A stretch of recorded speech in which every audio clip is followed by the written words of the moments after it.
প্রাথমিক বিদ্যালয়ের বেহাল দশা, ছাদ থেকে বেরিয়েছে রড, ভেঙে পড়ছে চাঙড়, ফাটল ধরেছে একাধিক জায়গায়। স্কুলের ভাঙা বিল্ডিংয়ে বাসা বেঁধেছে বিষাক্ত প্রাণী। ঘটনার জেরে স্কুলে আসে না পড়ুয়ারা, সংখ্যা কমছে পড়ুয়াদেরও। দুশ্চিন্তায় অভিভাবকরা। ফাটল ধরেছে দেওয়ালে, ঝুলে পড়েছে ছাদ, তারই মাঝে চলছে পঠন পাঠন। এমনই অবস্থা চন্দ্রকোনা সীতাশোল প্রাথমিক বিদ্যালয়ের। আতঙ্কে দিন কাটছে পড়ুয়া ও শিক্ষকদের।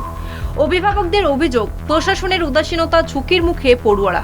এখন দিন দিন এই বাড়ির ভগ্ন অবস্থা দেখে অনেকেই ভয়ে ছেলেদিকে পাঠাতে পারছে না।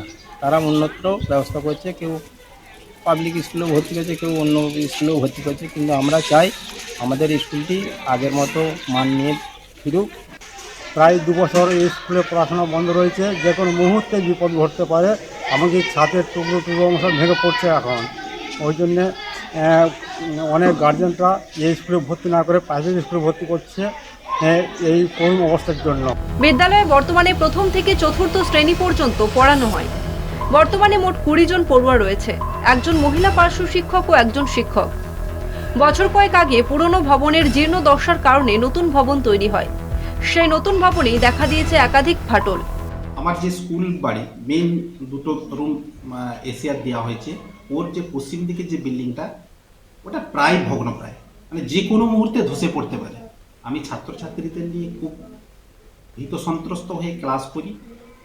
সারাদিন মানে স্কুল আওয়ার্সটা সবসময় ভয়ের মধ্যে থাকি, কারণ যে কোনো মুহূর্তে একটা ছেলে যদি ওই দিকে চলে যায় অর্থাৎ বিপদ ঘটতেই পারে। স্কুল ভবন সরানোর আশ্বাস দিয়েছেন স্কুল পরিদর্শক সুমিতা রানা। এই যে ভগ্নদশা, সেটা মানে স্কুল বিল্ডিং ভাঙার অথরিটি তো আমরা কেউ নই।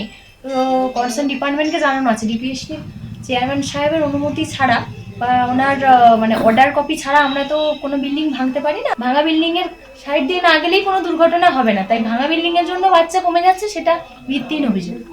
কিন্তু স্থানীয়রা জানাচ্ছেন, স্কুল ভবন নিয়ে একাধিকবার অভিযোগ করা হলেও কোনো পদক্ষেপ করা হয়নি। তাই আতঙ্কের জেরেই খুদেদের স্কুলে পাঠাতে ভয় পাচ্ছেন তারা। চন্দ্রকোনা থেকে মধুসূদন ভট্টাচার্যের রিপোর্ট, কলকাতা টিভি।